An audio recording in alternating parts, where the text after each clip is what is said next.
Olá pessoal, tudo bem? Pedro falando aqui. Olha só, nos últimos 8 meses eu tenho trabalhado na internet com o meu computador e com o meu celular, fazendo vendas através da internet. Então, se você quer saber como é que eu faço isso, o que eu fiz para fazer isso daí, como é que eu cheguei nesse número, faz o seguinte: clica no link que está na descrição desse vídeo, que eu vou mostrar para você exatamente o que eu faço e como é que faz, como é que eu fiz para chegar nessa marca de mais de R$1 milhão, tá bom? Vejo você do outro lado. Clica no link, vamos lá. Boa noite. Boa noite. Gravações revelam diálogos entre o presidente Jair Bolsonaro e o então ministro Gustavo Bebiano. Bolsonaro e o filho Carlos tinham chamado Bebiano de mentiroso por dizer que havia conversado com o presidente. Mas as gravações são mensagens trocadas sobre ao menos 3 assuntos. Na primeira delas, Bolsonaro mandou cancelar a visita do vice-presidente de Relações Institucionais do Grupo Globo, que estava registrada na agenda pública do ministro. Gustavo, o que eu acho desse cara da Globo dentro do Palácio do Planalto? Eu não quero ele aí dentro. Qual a mensagem que vai dar para as outras emissoras? Em nota, o Grupo Globo declarou que considera não ter nem cultivar inimigos e que sua missão é levar ao público jornalismo independente. Outro assunto das conversas foram as supostas candidaturas laranja do PSL. O presidente acusou Bebiano de tentar responsabilizá-lo. Querer empurrar essa batata quente desse dinheiro lá para candidato em Pernambuco pro meu colo, aí não vai dar certo. Aí é desonestidade e falta de caráter. O Jornal Nacional traz todas as mensagens tornadas públicas e a repercussão da crise em Brasília. O governo sofre uma derrota na Câmara. Deputados derrubam o projeto do vice-presidente Hamilton Mourão, que ampliava a permissão para tornar documentos ultra-secretos. A Polícia Federal prende suspeitos de corrupção com verbas do Sistema S. A Lava Jato prende o suspeito de operar propinas para o PSDB paulista, Paulo Vieira de Souza. E investiga se o tucano Aloysio Nunes Ferreira recebeu ou não cartão de crédito para usar dinheiro de corrupção. O Jornal Nacional está começando.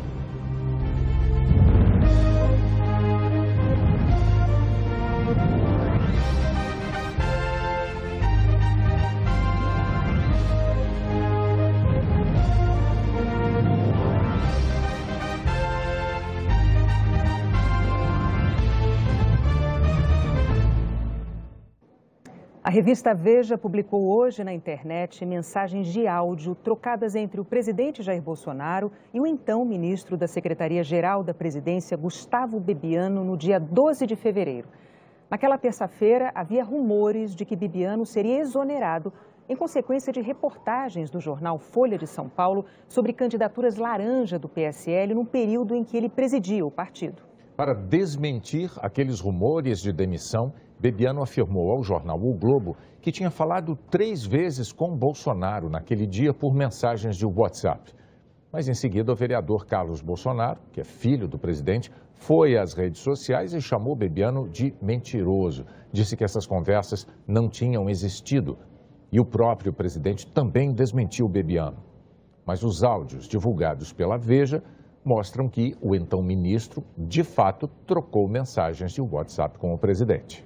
A primeira mensagem enviada por Bolsonaro a Bebiano na terça-feira, segundo a revista Veja, continha a agenda pública do ministro, que registrava a visita que receberia do vice-presidente de Relações Institucionais do Grupo Globo, Paulo Toné Camargo, às 4 da tarde. Segundo a revista Veja, ao receber a mensagem do presidente, Bebiano respondeu de imediato, abre aspas, algo contra, capitão, fecha aspas. É assim que Bebiano se dirigia ao presidente, pela patente militar de capitão.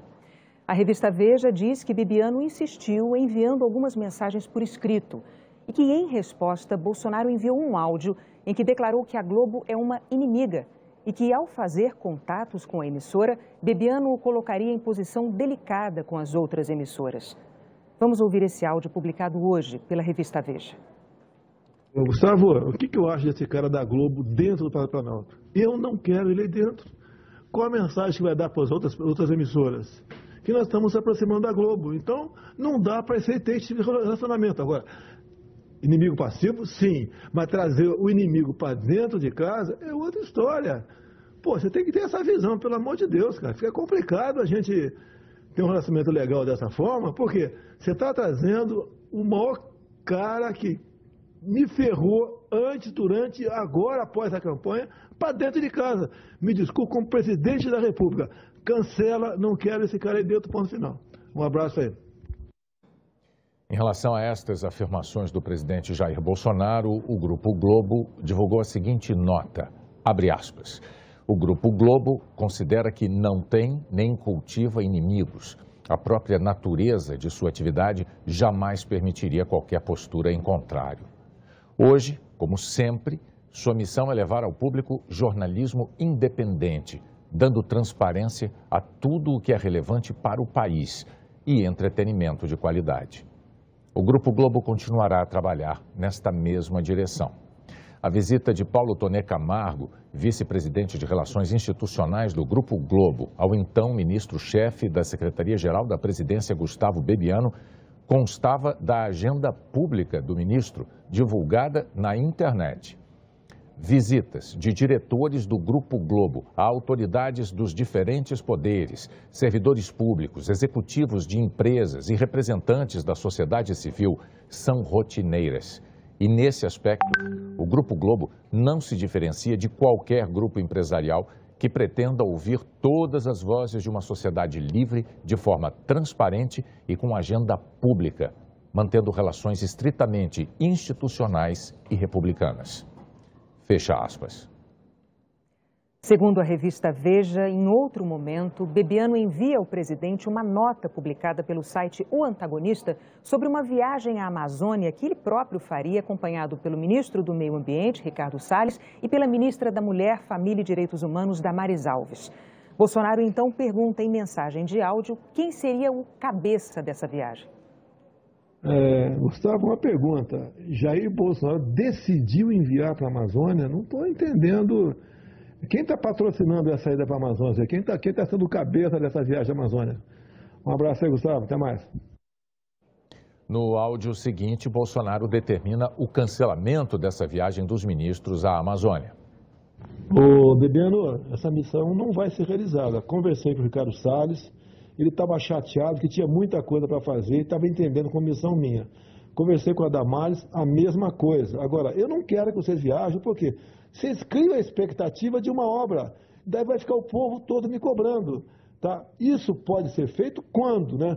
Nós achamos, vai ter recurso, o orçamento é nosso, vai ser aprovado, etc. Então, essa viagem não se realizará, tá ok? Um abraço aí, Gustavo.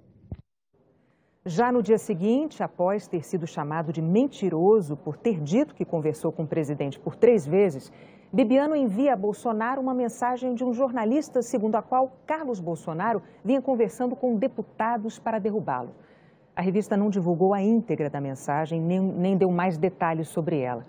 O presidente reage negando que o filho estivesse incitando a demissão e afirma que Carlos está certo em dizer que eles não se falaram no dia anterior. O caso incitando a saída é mais uma mentira, você conhece muito bem o preço, melhor do que eu. Agora, você não falou comigo nenhuma vez no dia de ontem. Ele esteve comigo 24 horas por dia, então não está mentindo nada, nem está perseguindo ninguém. Em resposta, Bebiano se explica. Sempre se dirigindo a Bolsonaro como capitão, ele reclama do que chama de agressões do filho do presidente.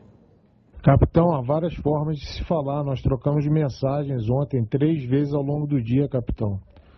Falamos da questão do institucional do Globo, falamos da questão da viagem, falamos por escrito, capitão. E qual a relevância disso, capitão?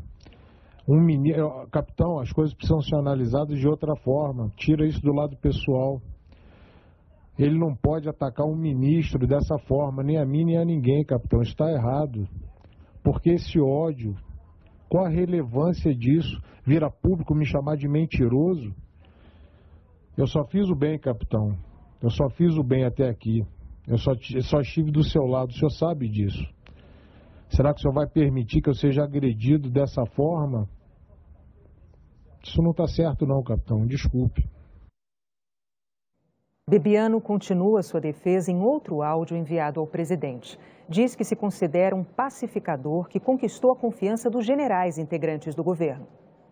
Capitão, eu só prego a paz o tempo inteiro.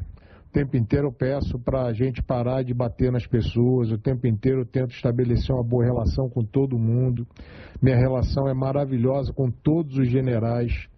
O senhor se lembra que no início eu não podia participar daquelas reuniões de quartas-feiras porque os generais teriam restrições contra mim.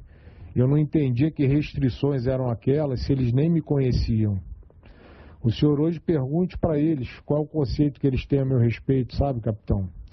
Eu sou uma pessoa limpa, correta. Infelizmente, não sou eu que faço esse rebuliço, que cria essa crise. Eu não falo nada em público, muito menos agrido ninguém em público, sabe, capitão? E então, quando eu recebo esse tipo de coisa, depois de um post desse, é realmente muito desagradável. O senhor inverta, capitão, imagine se eu chamasse alguém de mentiroso em público. Eu não sou mentiroso. Ontem eu falei com o senhor 3 vezes, sim, falamos pelo WhatsApp. O que tem de mais? Não falamos de nada demais. A relevância disso, tanto assunto grave para a gente tratar, tantos problemas, eu tento proteger o senhor o tempo inteiro. Por que esse tipo de ataque? Por que esse ódio? O que eu fiz de errado, meu Deus? Na mensagem seguinte, Bolsonaro insiste que trocar mensagem por WhatsApp, para ele, não é o mesmo que conversar, justificando assim por que considerou mentirosa a afirmação de Bebiano de que havia conversado com ele no dia anterior. O presidente reclama de notas que Bebiano teria passado para o site O Antagonista. Gustavo, usar que usou do WhatsApp, né, para falar atrever comigo, aí é demais da tua parte. Aí é demais e eu não vou mais responder a você. Outra coisa, eu sei que você manda lá no Antagonista. A nota foi pregada lá. Dias antes, você pregou uma nota que tentou falar comigo e não conseguiu no domingo. Eu sabia qual era a intenção, era exatamente dizer que conversou comigo e está tudo muito bem. Então, faça favor, ou você restabelece a verdade ou não tem conversa a partir daqui para frente. Bolsonaro também reclama que Bebiano estaria tentando responsabilizado pelo dinheiro repassado pelo partido deles, o PSL, a uma candidata laranja em Pernambuco. Diz que a Polícia Federal vai apurar este caso e que quem deve irá pagar. Ora, querer empurrar essa batata quente desse dinheiro lá para a candidata em Pernambuco pro meu colo, aí não vai dar certo. Aí é desonestidade e falta de caráter. Agora, todas as notas pregadas nesse sentido foram nesse sentido exatamente. Então a Polícia Federal vai entrar no circuito, já entrou no circuito, para apurar a verdade. Tudo bem, vamos ver daí quem deve paga, tá certo? Eu sei que você é dessa linha minha aí. Um abraço. Em outra mensagem para o presidente, Bebiano negou ter passado para a imprensa a nota sobre o assunto das candidaturas laranja. Capitão, a nota do Antagonista que o senhor está me acusando de ter plantado, se o senhor olhar bem, eu localizei aqui e mandei para o senhor, eu não plantei nada, ela replica o que a Folha falou. Está escrito aqui, segundo a Folha, o ministro Gustavo Bebiano tentou ligar para Jair Bolsonaro neste domingo para explicar o caso, mas o presidente não atendeu. Quem mencionou isso não foi o Antagonista, foi a Folha. O Antagonista simplesmente replicou. Então, capitão, eu não plantei nada em lugar nenhum, tá? Abraço. O presidente retrucou dizendo que se a conversa era só entre eles dois e não foi ele, Bolsonaro, quem passou a nota para a imprensa, então só poderia ter sido Bebiano. Bebiano, olha que você entra em contradição. Que seja a Folha, se for uma tentativa tua para mim e eu não atendi, eu não liguei para a Folha, eu não ligo para a imprensa nenhuma. Quem ligou foi você, quem vazou foi você. Dá para você entender o caminho que você está indo? E você tem que fazer uma reflexão para voltar à normalidade? Deu para entender? Eu vou repetir. Se você tentou falar comigo, 1 para 1, se alguém vazou para a Folha, não fui eu, só pode ser você. Ok? Bebiano se explica uma vez mais e reitera que não passou nada para a imprensa. Não, capitão, não é isso não. Eu não tentei ligar para o senhor e não vazei nada para ninguém. Eu nem tentei ligar para o senhor. O senhor mandou um recado que era para eu não ir ao hospital. Eu não fui e não liguei para o senhor nenhuma vez. Deixei o senhor em paz. Se eu tentei ligar uma ou 2 vezes, também não me lembro pelo motivo que foi. Não é isso não, capitão. Tá? Eu não vazei nada para lugar nenhum, muito menos para a Folha, com quem eu praticamente não falo. Abraço, capitão. No último áudio da conversa divulgada pela revista Veja, Bebiano explica seu papel na distribuição de verbas do partido.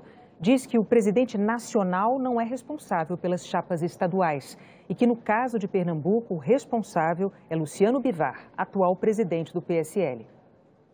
Em relação a isso, capitão, também acho que a coisa não está clara. A minha tarefa como presidente interino nacional foi cuidar da sua campanha.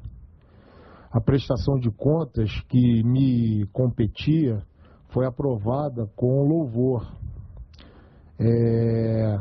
Agora, cada estado fez a sua chapa. Em nenhum partido, capitão, a nacional é responsável pelas chapas estaduais. O senhor sabe disso melhor do que eu. E no nosso caso, quando eu assumi o PSL, houve uma grande dificuldade na escolha dos presidentes de cada estado, porque nós não sabíamos quem era quem. Cada chapa foi montada pela sua estadual. No caso de Pernambuco, pelo Bivar, logicamente. Se o Bivar escolheu o candidato a laranja, é um problema dele, político. E é um problema legal dela explicar o que ela fez com o dinheiro. Da minha parte, eu só repassei o dinheiro que me foi solicitado por escrito. Eu tenho tudo registrado por escrito. Então é ótimo que a Polícia Federal esteja, é ótimo que investigue, é ótimo que apure, é ótimo que puna os responsáveis. Eu não tenho nada a ver com isso. Depois a gente conversa pessoalmente, capitão. Tá? Eu estou vendo que o senhor está bem envenenado. Mas tudo bem, a minha consciência está tranquila, o meu papel foi limpo, continua sendo. E tomara que a polícia chegue mesmo à constatação do que foi feito, mas eu não tenho nada a ver com isso. O Luciano Bivar que é responsável lá pela chapa dele. Abraço, capitão. O deputado Luciano Bivar, presidente do PSL, declarou que está estupefato e que considera que a fala de Gustavo Bebiano se deve ao desespero do ex-ministro. Em entrevista à rádio Jovem Pan, agora há pouco, o ex-ministro da Secretaria-Geral da Presidência, Gustavo Bebiano, falou sobre o caso. Disse que mantém a admiração pelo presidente Jair Bolsonaro, que considera que foi demitido pelo filho dele, Carlos Bolsonaro, e explicou que sempre buscou ter uma boa relação com a imprensa para que isso pudesse ser convertido em coisas positivas para o presidente. A divulgação dos áudios das conversas de Bolsonaro e o ex-ministro Bebiano teve grande repercussão no Congresso. Na madrugada, o Diário Oficial já estampava a exoneração de Gustavo Bebiano. O Palácio do Planalto dava o caso como página virada. Bebiano trocou a foto do perfil na rede social. O Bebiano, que antes aparecia ao lado do presidente, agora está só, mas com uma metralhadora. Horas depois, veio a divulgação dos áudios pelo site da revista Veja, que mostraram a troca de mensagens entre o então ministro e o presidente. O líder do PSL na Câmara, partido de Bolsonaro, minimizou a divulgação dos áudios. Eu vejo que é uma grande tempestade num copo d'água. A situação foi resolvida, é página virada. Eu acho que a principal preocupação agora tem que ser do governo e desse parlamento. É a votação da reforma da Previdência, é a votação do pacote anticrime trazido pelo Moro e a criminalização do Caixa 2. Já a colega de partido, Joyce Hasselmann, teme prejuízo na base aliada. A minha preocupação é como o Congresso recebe tudo isso, né? Nós temos aí que aprovar uma reforma da Previdência. A gente não pode deixar que um entreveiro aí entre o ex-ministro e o presidente da República possa eventualmente prejudicar aqui o andamento da reforma. O líder do Democratas disse que é uma crise superficial. Os áudios falam por si, né? Eu acho que isso é uma crise superficial que foi gerada a partir do próprio governo e que tem que acabar de vez, porque nós temos outras prioridades para o país. O deputado Júlio Delgado, do PSB, disse que o caso atrapalha a formação de uma base de apoio do governo no Congresso. Há uma quebra de confiança na relação governamental e uma confiança no crédito que as pessoas davam. Essas conversas a gente sabe por outros agora e pelos áudios, essa conversa a gente sabe pelos áudios agora que ela existiu. Pode ser um complicador para a construção da base na casa. No plenário, o senador Randolfo Rodrigues, da Rede, defendeu que Bebiano vá logo ao Congresso dar explicações. A Comissão de Transparência do Senado aprovou hoje um convite para o ex-ministro se explicar sobre os repasses a supostos candidatos laranja do PSL. Randolph também criticou o conteúdo dos áudios e afirmou que a imprensa é indispensável à democracia. Várias razões me levam à estupefação, mas a mais grave, no meu entender, senhor presidente, é a agressão à imprensa. Em qualquer democracia, presidente, em qualquer democracia, se espera da maior autoridade do país o respeito à imprensa, porque ela é alicerce fundamental de um Estado democrático de direito. Ela está nas raízes de fundação do Estado moderno, como indispensável para o exercício do direito à liberdade de expressão. Em uma democracia, a imprensa não pode ser amiga nem inimiga. A imprensa tem que exercer as suas prerrogativas de levar ao cidadão a verdade, de praticar o bom jornalismo, de investigar. Já os presidentes da Câmara e do Senado botaram panos quentes no caso. Não há nenhum fato grave na conversa entre o presidente e o seu ministro. Com a decisão da exoneração, acho que o assunto está resolvido. Acho que para o Brasil é importante que seja assim. Foi uma perda, acho que para a relação da Câmara com o Executivo, mas já está decidido. Acho que as votações que nós teremos daqui para frente são mais importantes do que uma crise interna do governo, que do ponto de vista do diálogo não há nenhum crime. Nenhuma confusão é boa, nem para o país, nem para ninguém. Mas o Senado vai dar resposta, deliberando matérias e colocando em votação as propostas. No início da noite veio a manifestação do Planalto. O porta-voz não tocou no assunto espontaneamente. Ao ser questionado, leu a resposta. Senhor Presidente da República, sobre o assunto em pauta, considera que as informações foram devidamente esclarecidas no dia de ontem, por meio da divulgação de uma nota e vídeo distribuída aos órgãos de imprensa. O porta-voz disse que a imprensa não é vista pelo presidente como inimiga. A imprensa, em qualquer democracia, é o ponto de equilíbrio para a consolidação da sociedade. Absolutamente o nosso presidente enxerga a imprensa como inimiga. Ao contrário, a vê como um fortalecimento do seu governo, como um fortalecimento da sociedade. Sobre a declaração do presidente de que Gustavo Bebiano mandaria no site antagonista, o site divulgou uma nota afirmando que ninguém manda em O Antagonista. A nota diz ainda que em 4 anos de existência, o site já foi alvo de difamação de petistas e partidários de Michel Temer e agora é atacado por bolsonaristas. O site acrescenta que a campanha difamatória não impedirá o antagonista de continuar a fazer seu trabalho e manter seu compromisso apenas com os leitores. Uma ex-candidata a deputada em Minas Gerais declarou ao Jornal Nacional que assessores do ministro do Turismo, Marcelo Álvaro Antônio, pediram que ela transferisse para empresas dinheiro público de campanha. O Ministério Público apura o uso de candidaturas de laranjas. O presidente do PSL, deputado Luciano Bivar, almoçou com o presidente Jair Bolsonaro. Foi o primeiro encontro público dos dois no Palácio do Planalto desde as denúncias de candidaturas laranja. São coisas tão pequenas que não merecem nem comentário. Bivar era dirigente do PSL em Pernambuco durante a campanha eleitoral. Uma candidata do partido, Maria de Lourdes Paixão, recebeu do PSL R$400 mil para concorrer a uma vaga na Câmara Federal. Ela teve apenas 274 votos e não foi eleita. A suspeita é de que o dinheiro tenha sido desviado.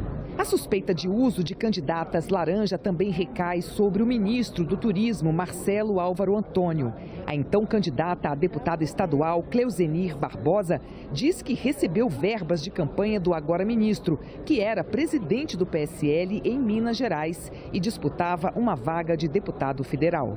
Em entrevista ao jornal Folha de São Paulo, Cleusenir disse que o ministro do Turismo sabia do esquema do PSL. Cleusenir está em Lisboa. Ela confirmou as acusações ao repórter Leonardo Monteiro, da TV Globo. Fazia dobrada junto com o deputado federal Marcelo Álvaro Antônio, que é hoje o ministro do Turismo.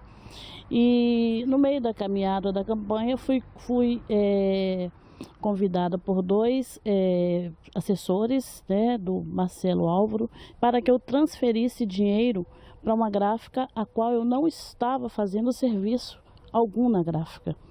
E eu achei aquilo muito estranho.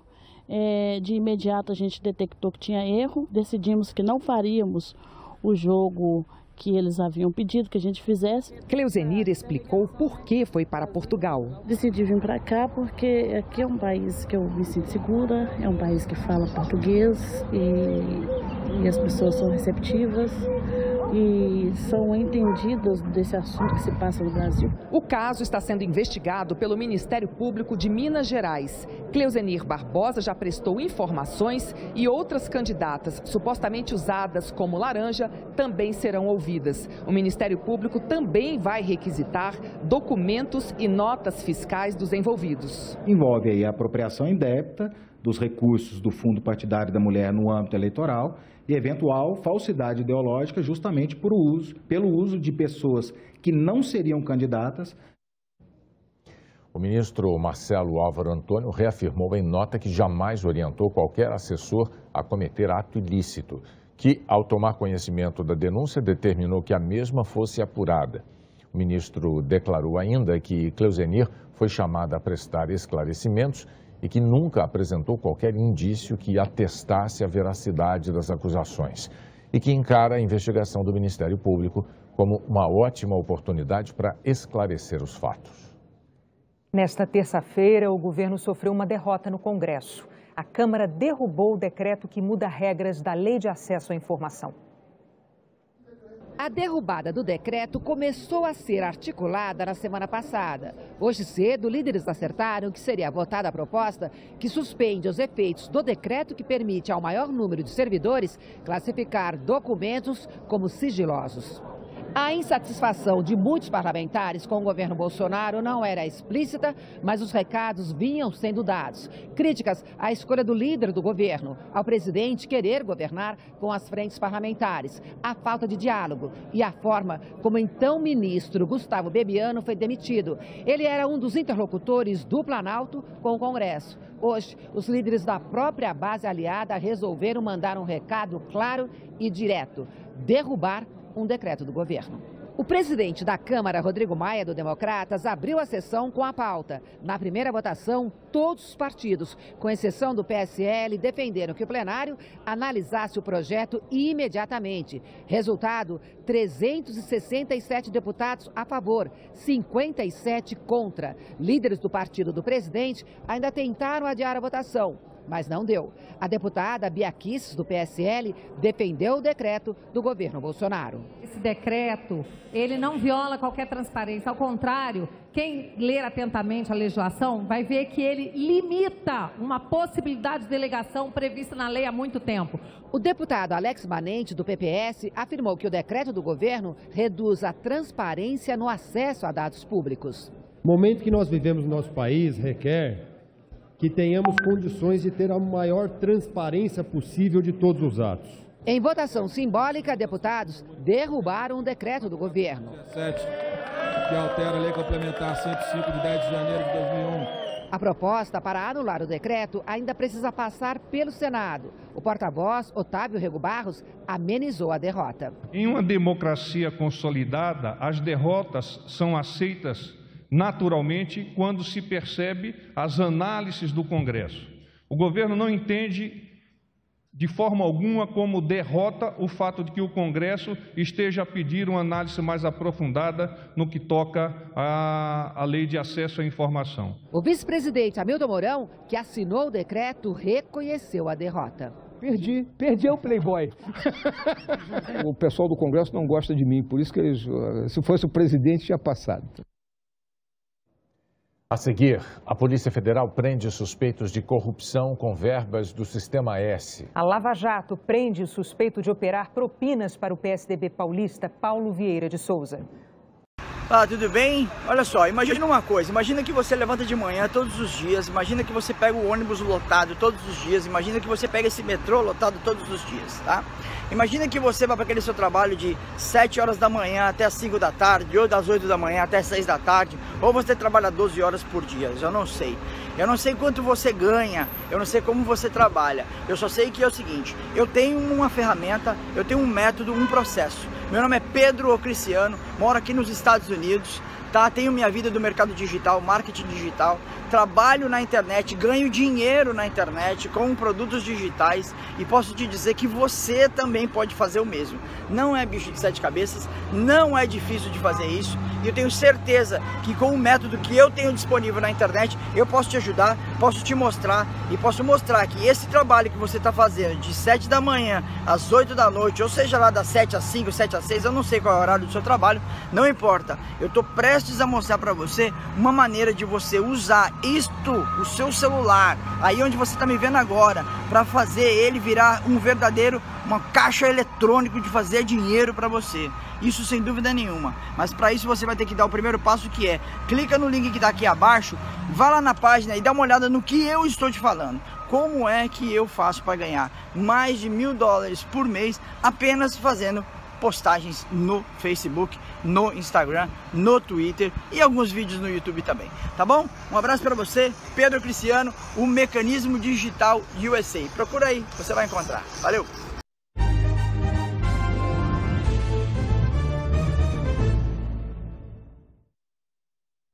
Uma operação da Polícia Federal prendeu suspeitos de desviar 400 milhões de reais em contratos que envolvem o Sistema S e o Ministério do Turismo. Os policiais federais cumpriram 47 mandados de busca e apreensão e 10 de prisão em 6 estados e no Distrito Federal. Em Brasília, prenderam os presidentes das Federações das Indústrias de Pernambuco, Ricardo Essinger, de Alagoas, João Carlos Lira de Andrade, o da Paraíba, Francisco de Assis Benevides Gadelha, e o presidente da Confederação Nacional da Indústria, Robson Braga de Andrade. A CNI é a gestora do dinheiro público federal liberado para as autarquias que fazem parte do Sistema S, entre elas o SESI. Eles são investigados pela liberação de dinheiro para projetos culturais. De acordo com a PF, alguns superfaturados ou não totalmente executados. A gente tem uma organização criminosa. No contexto da organização criminosa, digamos assim, alguns gestores acabaram se envolvendo de forma mais direta, né? Para que esses eventos sejam realizados, é necessário que haja essa descentralização.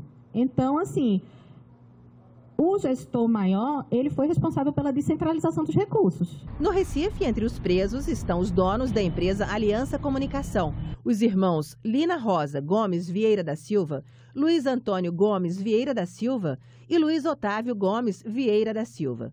Eles são suspeitos de criar empresas de fachada para conseguir os contratos com o Ministério do Turismo e do Sistema S. Eles tentaram ludibriar os órgãos de controle para que não ficasse evidenciado que o dinheiro não era totalmente destinado para a promoção cultural, né? Então eles criaram empresas fantasmas para justificar esse custo excessivo e tentar desviar esse dinheiro em favor próprio. Agora, o nosso momento é descobrir para onde foi esse dinheiro e responsabilizar as pessoas que desviaram, participaram desse desvio de recursos. Os presos são suspeitos de crimes contra a administração pública, fraudes licitatórias, associação criminosa e lavagem de dinheiro.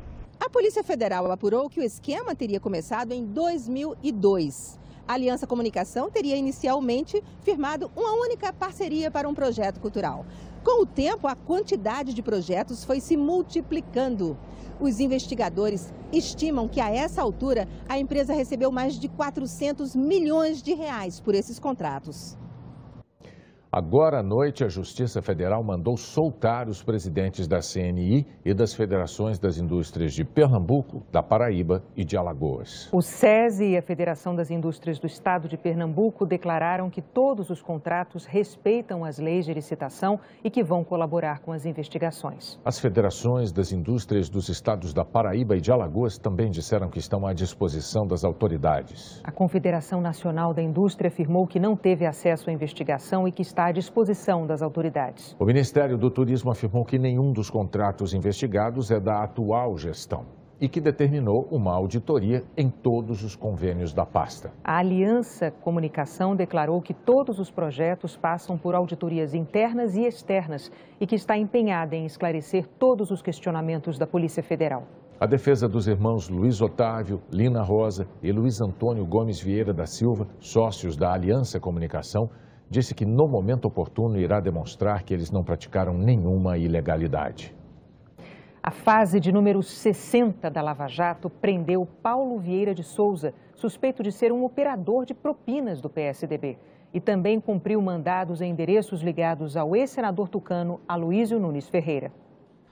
Policiais federais de Curitiba vieram até São Paulo para cumprir 12 mandados de busca e apreensão.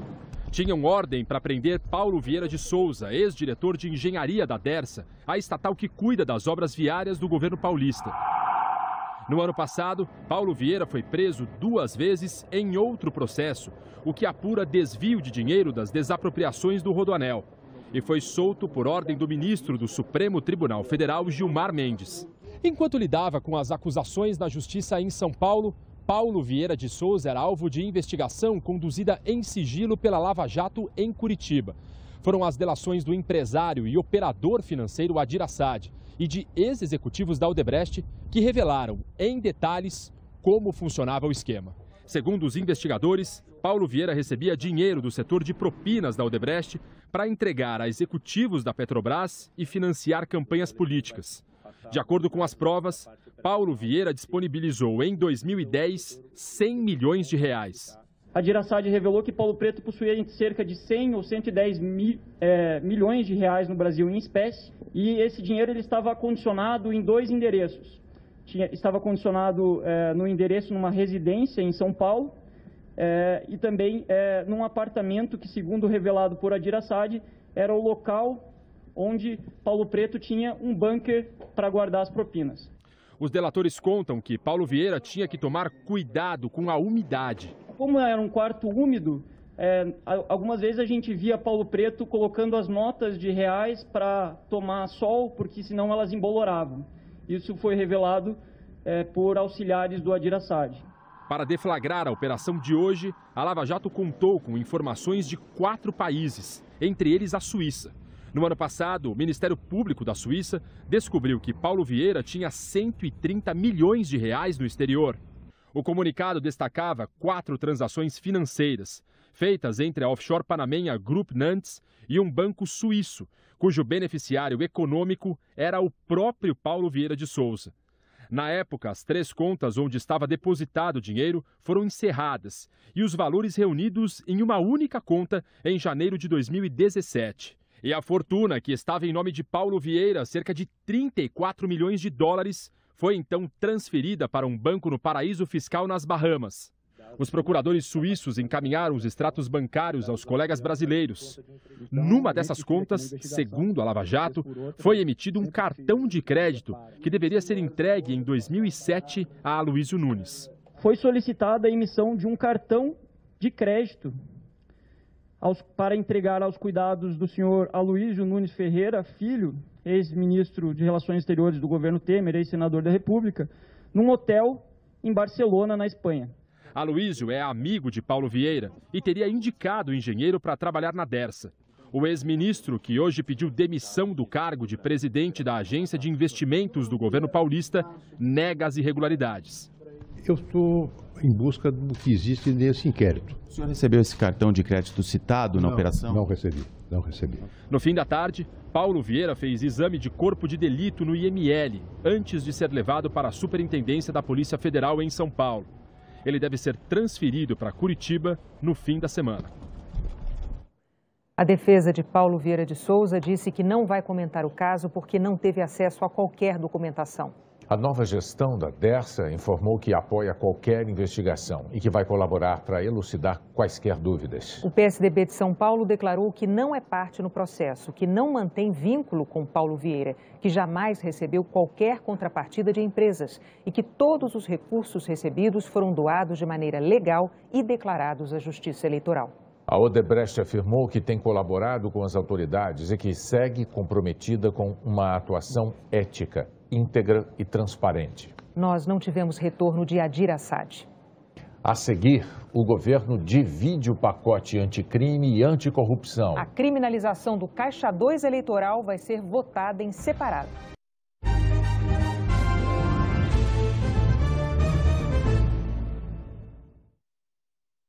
O governo federal fatiou o pacote anticrime e anticorrupção. A criminalização do Caixa 2 vai tramitar como um projeto separado das outras medidas. Os ministros da Justiça e Segurança Pública, Sérgio Moro, e da Casa Civil, Onyx Lorenzoni, foram pessoalmente entregar ao presidente da Câmara, Rodrigo Maia, o pacote anticrime do governo. Um último ajuste, conhecido hoje, atendeu a uma pressão de políticos. Moro anunciou que o trecho que previa criminalizar o Caixa 2 foi retirado da proposta principal. Vai tramitar à parte. A decisão veio do Planalto e foi articulada pelo ministro da Casa Civil, Onyx Lorenzoni. De forma separada, os deputados poderão decidir qual será a prioridade, se aprovar os 3 projetos ou deixar algum de fora. Na prática, no lugar de um projeto anticrime, agora são 3 projetos, que foram apresentados juntos, mas podem tramitar de forma separada. Um projeto sobre a criminalização do Caixa 2, outro que prevê que crimes comuns com conexão com crimes eleitorais sejam de competência da Justiça Comum e não da Justiça Eleitoral, e um terceiro com medidas anticorrupção e contra o crime organizado, ou seja, a proposta maior, com mais mudanças. Está mantido no pacote principal acelerar o cumprimento da pena para condenados por crimes violentos, corrupção ou envolvimento com crime organizado e aumentar o tempo deles na prisão antes da progressão de regime. Executar a prisão após a condenação em segunda instância, que já ocorre por entendimento do Supremo Tribunal Federal, mas que passaria a constar na lei. E o projeto também trata da legítima defesa. Policiais em serviço que matarem alguém em razão de um confronto ou pessoas comuns que apresentarem provas de que a morte ocorreu em legítima defesa poderão ter o processo extinto se o juiz considerar que não houve crime. Moro reforçou que a legítima defesa não é licença para matar. O projeto diz que o juiz poderá reduzir a pena ou até deixar de aplicá-la se houver excesso motivado por excusável medo, surpresa ou violenta emoção. As propostas apresentadas hoje mudam 14 leis. E a Câmara é o ponto de partida dessa análise. Moro reforçou a necessidade de aprovar o projeto. Se faz necessário melhorar a segurança pública, enfrentar o crime organizado, o crime violento e o crime de corrupção, como nós já adiantamos diversas vezes, são problemas que caminham juntos e as medidas para serem eficazes têm que ser conjuntas. O ministro disse que o pacote combate a criminalidade mais grave e destrava processos. É um projeto simples, os senhores e as senhoras já tiveram a oportunidade de vê-lo, examiná-lo. E as medidas ali propostas são facilmente compreensíveis. Se quer aí endurecer em relação à criminalidade mais grave, como eu disse, não é um endurecimento geral, mas em relação à criminalidade mais grave tem que haver um endurecimento. Medidas de investigação que sejam eficazes contra crimes complexos, como criar bancos nacionais de informações e dados, como introduzir técnicas de investigação, como escuta ambiental e agente encoberto. E, por outro lado, destravar a legislação processual. Nós não podemos ter aquele processo que nunca termina, isso não funciona. O ministro Sérgio Moro reconheceu a motivação política da separação do projeto que criminaliza o Caixa 2. O ministro da Justiça adotou um discurso mais brando ao falar do Caixa 2 e admitiu que o fatiamento da proposta foi feito para agradar parlamentares. Houve uma reclamação por parte de alguns agentes políticos de que o Caixa 2 é um crime grave, mas não tem a mesma gravidade que corrupção, que crime organizado e crimes violentos. Então, nós acabamos optando por colocar a criminalização num projeto à parte, mas que está sendo encaminhado ao mesmo momento. Foi o governo ouvindo reclamações razoáveis dos parlamentares quanto a esse ponto e simplesmente adotando uma estratégia diferente. A resistência à proposta no Congresso vem de longe. Em 2016, a Câmara chegou a aprovar a criminalização do Caixa 2. A proposta foi para o Senado, ficou parada lá e acabou arquivada. Na época, o então juiz Sérgio Moro defendeu a criminalização do Caixa 2 como fundamental para combater o que várias vezes chamou de trapaça, atentado à democracia. Hoje, o Caixa 2 é tratado como omissão de informações. A proposta encaminhada agora por Moro altera o artigo 350 do Código Eleitoral para detalhar o crime, com pena de 2 a 5 anos, mas que pode ser aumentada em até 2/3 se houver participação de agentes públicos na prática criminosa. O líder do PSL, partido do presidente Bolsonaro, disse que o fatiamento da proposta foi estratégia política. Foi uma questão estratégica, mas isso não impede o trâmite normal e eu acho que essa casa vai se debruçar sobre esse projeto e a responsabilidade pela aprovação ou não é aqui do parlamento. O líder da oposição considerou o fatiamento da proposta um retrocesso. É um sinal muito ruim. O sinal do governo vai estimular que o Congresso não trate da criminalização do Caixa 2 como uma prioridade. O deputado Rubens Bueno, do PPS, também criticou duramente o que chamou de recuo do governo. Dá a entender que está atendendo uma demanda do mundo político. Então é hora de dar resposta à sociedade brasileira de crimes como o Caixa 2, né, que ficam engavetados como ficou no Senado. E sabemos mais, que o Caixa 2, criminalizando, não vão mais deixar acontecer como foi o Mensalão e o Petrolão. O presidente da Câmara disse que a proposta será votada. Não existe resistência nenhuma. A gente já votou uma vez, a gente tem toda a condição de votar de novo. Junto, separado, do jeito que for. Em nota, a Organização Transparência Internacional Brasil afirmou que vê com preocupação a atitude do governo e que a medida não pode ser recebida pelos parlamentares como moeda de troca para a aprovação de outras medidas de interesse do Executivo, pois se trata de um ponto fundamental no enfrentamento da corrupção eleitoral. O ex-presidente do Supremo Tribunal Federal, ministro Aires Brito, defende que a criminalização do Caixa 2 deve ser prioridade no Congresso, porque a prática é a porta de entrada para outros crimes. Quem começa pelo Caixa 2, eu me permito a metáfora, já escrevi sobre isso, termina no diabo a 4. Por quê? Porque perde a noção de limite, vai se enredando, não é, nessa teia de criminalidade, de crimes. Por todos os ângulos de análise, o Caixa 2 é de ser combatido com toda a veemência, toda a eficácia, toda a prioridade.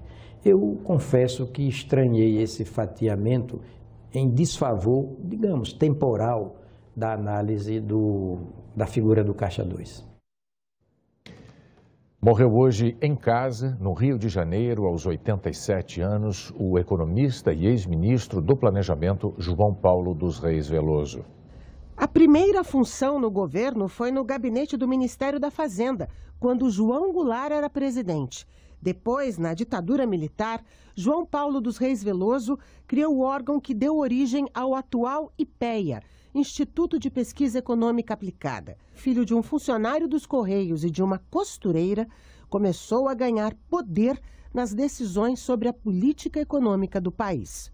A gente os irmãos tinham encontros para discutir economia em casa, coisa que não é comum, sendo que ele foi o que teve a oportunidade de mais influenciar no que aconteceu nos últimos anos no Brasil. João Paulo dos Reis Veloso foi quem ficou mais tempo no comando do Ministério do Planejamento. Durante 10 anos, ele chefiou equipes que buscaram soluções para o desenvolvimento da indústria e da agricultura. Assumiu o ministério no governo Médici, quando o Produto Interno Bruto chegou a crescer 11% ao ano.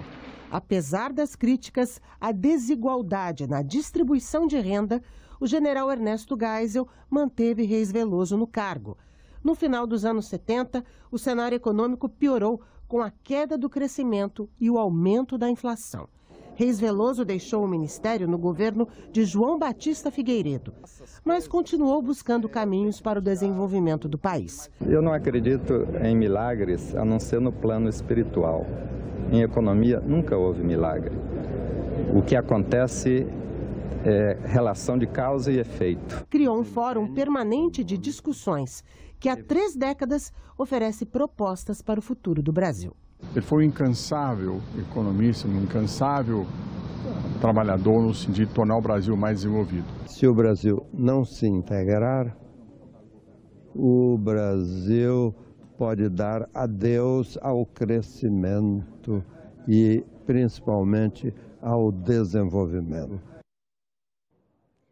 A seguir, a morte de um gigante do mundo da moda.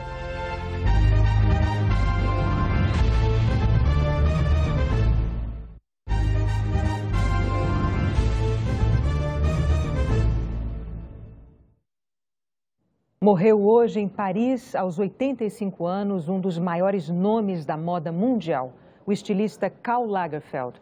A causa da morte não foi revelada.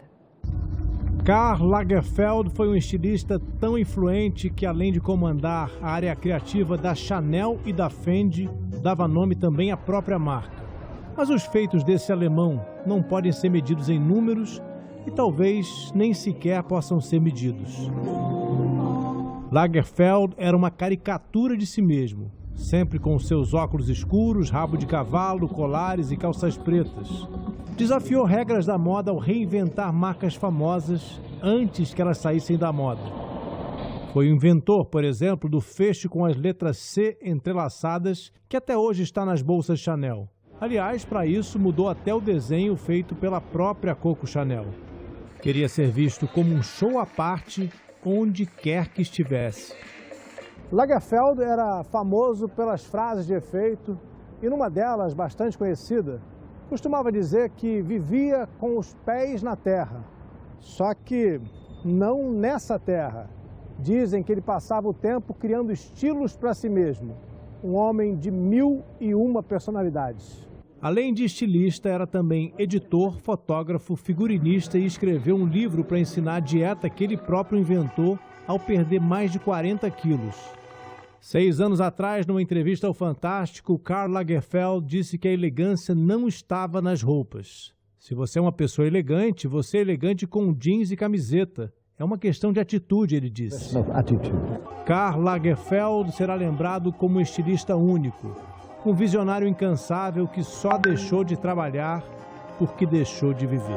Fala pessoal, tudo bem? Olha só, nos últimos 8 meses eu ganhei mais de R$1 milhão trabalhando apenas na internet, 100% online, com um computador e um celular. Se você quer saber como eu faço para ganhar esse dinheiro, o que eu faço para vender na internet, faz o seguinte, clica no link que está na descrição desse vídeo agora e eu vou te mostrar exatamente o meu segredo e o que eu estou fazendo para gerar tanto dinheiro assim na internet.